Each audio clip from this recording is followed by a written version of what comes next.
I think people should look and say, does he still have the same passion for what he's doing? And if they think I do and I can do it, then that's fine. If they don't, then they should vote against me. Not against me, it should encourage me not to go.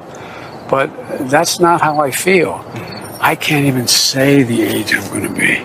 I can't even get it out of my mouth.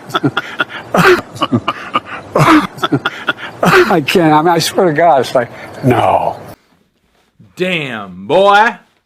That ranges from 15,000 of those are criminals, gang members that they have taken off the street. All the narcotics that have been seized, it's them that has done it. They are the story here.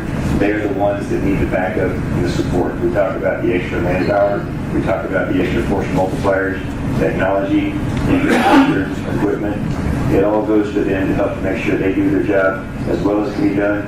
And like you and I talked about, sir, to make sure they make it home safe again in their ship. The other thing that's amazing is the lack of technology. Cartels and on the sky. Yes, sir. By far. And particularly here in the RGD, we're the leading sector with the detection of drugs. Coming across that border. Hey, bro. What? Oh my God!